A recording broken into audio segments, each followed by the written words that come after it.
Welcome back, Kalam. Ngayon ay pag-uusapan naman natin ang desisyon ng bansang Ukraine na mapabilang sa European Union o mas kilala sa tawag na EU.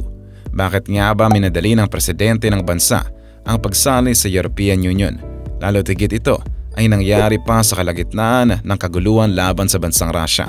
Ano-ano kaya ang posibleng dahilan sa likod ng biglang desisyon ng ito? Gayon din, ano nga kaya ang isang bagay na ginagamit ng Amerika na sobrang ikinagagalit ngayon ni Vladimir Putin? Ano nga bang bagay na ikinagagalit ni Putin? Una muna nating talakayin kung ano nga ba ang bagay na lubhang ikinagagalit ni Putin. Si Vladimir Putin ay isang Russian politician at dating intelligence officer. Siya ang may hawak ng pinakamataas na kapangyarihan sa Russia bilang presidente ng bansa. Para sa mga hindi nakakaalam, ang bawat kilos ng Russia ay sinasabing namomonitor ng bansang Amerika. Tama ang iyong narinig. Nalalaman ng bansang Amerika kung nasaan ang mga tangke, barko, helicopters at fighter jets ng Russia. Ngunit paano nga ba ito naging posible? Ito ay dahil mayroong dalawang pribadong kumpanya ang bansang Amerika tulad ng Maxar Technology at Black Sky Corporation. Ang mga pribadong kumpanyang ito ay tumutulong sa Ukraine upang gamitin ang kanilang satellites na nasa kalawakan.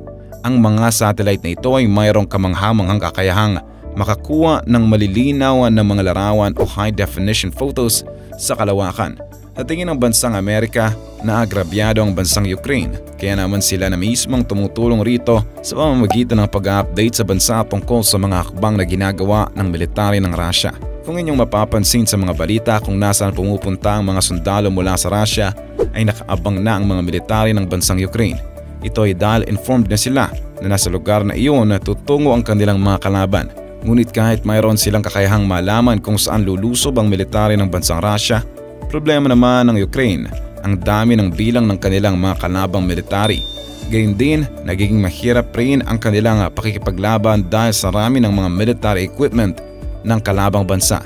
Kaya naman mahirapan talaga ang mga sundalo ng Ukraine na pigilan ang mga kalaban. Dahil dito mismong presidente na ng Ukraine na si Volodymyr Zelensky ang personal na humingi ng tulong sa iba't ibang bansa sa pamamagitan ng isang panawagan. Sa panawagan niya, humingi siya ng tulong sa mga bansa upang maisalbang Ukraine laban sa gulo nila sa pagitan ng bansang Russia. Dito sa ating bansang Pilipinas, kapansin-pansin na neutral o nasa gitna lamang ang ating gobyerno pagdating sa usapin ng digmaan sa pagitan ng mga bansang Russia at Ukraine. Siguro ito ay dahil ang karamihan sa mga military equipment ng ating bansa ay galing mismo sa mga donasyon ng bansang Russia. Sa ilalim ng pamumuno noon ni dating Pangulong Rodrigo Roa Duterte, maraming naibigay na tulong sa ating bansa ang Russia. Ito ay partikular na sa mga pangangailangan ng ating mga military. Kaya naman maganda talaga ang relasyon ng Pilipinas sa Russia. Bakit nga naman ba tayo gagawa ng ikasisira ng magandang ugnayang ito, hindi ba? Ngunit sino ba naman ang hindi tutulong sa isang bansang nangangailangan? Lalo tigit para sa mga inosenteng mamamayang nadadamay lamang sa kaguluhan. Ngunit mas nagiging maingat na ngayon ang ating bansa. Ito ay dahil na rin siguro sa dating karanasan natin ng pagtulong na humantong sa hindi kanais-nais na resulta. Ito ay nangyari nang magpasyang ating gobyerno na magpadala ng mga sundalong Pilipino sa giyera sa bansang Iraq noon. Kung iyong matatandaan, nang kumalat sa bansang Iraq ang balitang nagpapadala nga ang Pilipinas ng mga sundalo, hindi naging magandang resulta nito. Dahil dito nakidnap naman ang isa nating kababayan sa Iraq. Siya ay nagngangalang Angelo de la Cruz na nagtatrabaho noon sa bansang Iraq. Upang mailigtas ang ating kababayan na si Angelo, napilitan na ang ating gobyerno na pabalikin na lamang sa Pilipinas ang mga sundalong ipinadala natin noon sa Iraq. Siyempre, uunahin ng ating gobyerno ang kapakanan at kaligtasan ng mga mamamayan ng ating bansa. Ano nga bang nais iparating nito sa atin? Kung tutugon tayo sa panawagan ng bansang Ukraine na tutulungan sila, may posibilidad na hindi maging magandang resulta nito sa ating bansa. Paniguradong bukod sa masisira ang relasyon natin sa bansang Russia, magagalit rin si Vladimir Putin sa atin. Ang mas masama pang maaaring mangyari ay kapag ang gantihan pa niya ay ang mga kababayan natin sa Russia na nagtatrabaho lamang sa kanilang bansa. Kaya hindi rin natin masisisi ang ating gobyerno sa pagiging neutral lamang sa usaping ito. Ganun na lamang ang pag-iingat ng ating gobyerno upang mas mapanatili ang kaligtasan at kaayusan ng ating bansa, lalo tigit ang kapakanan ng mga mamamayan sa loob at labas ng bansa. Pagsali ng Ukraine sa European Union o EU. Ang European Union ay isang supranational political and economic union na mayroong 27 member countries. Ngunit bakit nga ba nagmamadali ang presidente ng bansang Ukraine na si Volodymyr Zelensky na makasali sila sa European Union o mas kilala sa tawag na EU sa pamamagitan ng New Special Procedure? Sa videong ito malalaman natin ang mga posibleng dahilan kung bakit minadali ni Ukraine na president na mapabilang sila sa European Union. Atin ang talakayan ng mga ito. Una na nga sa mga rason ay dahil sa oras na opisyal nang mapirmahan ng European Union o EU ang aplikasyon ng bansang Ukraine, ay maaari na talagang tumulong ang mahigit 20 bansa na miyembro rin ng EU. Ito ay upang tulungan ito sa pagbangon ng ekonomiya ng bansa dala ng nangyayaring kaguluhan. Lalo't higit matutulungan ng mga member countries ang mga Ukrainian na nawala ng mga trabaho dahil sa pag-iiwas nila sa kaguluhan.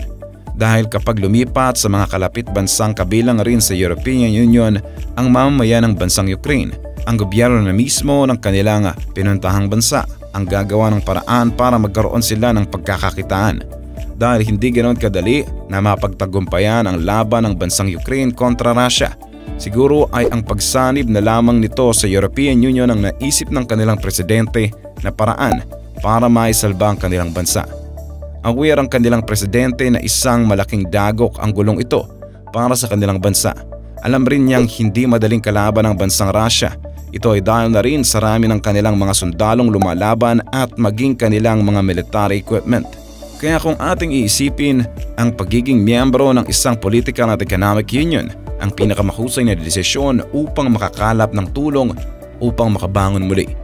Sinasabi rin na ang pinaka-target ng bansang Russia ay mismong presidente ng bansang Ukraine na si Zelensky. Kung sakaling tuluyan na kasing mawala sa landas ang presidente ng Ukraine, mas maiengganyo si Putin na sakupin na lamang ang kabuuan ng Ukraine. Dahil kung mawawala ang presidente ng bansa, lubha itong mapipilayan at magiging mas madaling sakupin na lamang ang buong Ukraine. Kaya naman siguro naisip ni Zelensky na mapabilang sa European Union. Parang iyon na mismo ang gumawa ng paraan para mapigilan ang tuluyang pagsakop ng Russia sa kanilang bansa. Kaya alam, anong masasabi mo sa ating nakamamahang topic ngayon? Atin ang nalaman ng bagay na ikinagagalit ni Putin. Gayon din ang ilan sa mga dahilan kung bakit minadali ng presidente ng Ukraine ang pagsanib sa European Union. May nais ka pa bang idagdag na detalye sa ating tinalakay sa video natin ngayong araw? Antayin ko ang sagot mo sa comment section. Huwag mong kalilimutang i-like ang ating video at mag-subscribe ka na rin sa ating channel. At siguraduhin na panoorin ang next videos. Siguradong magugustuhan mo. At dyan na nagtatapos ang ating nakamamahang kwento sa araw na ito. Ito ang inyong kaalam na nagsasabing, knowledge has a beginning, but no end.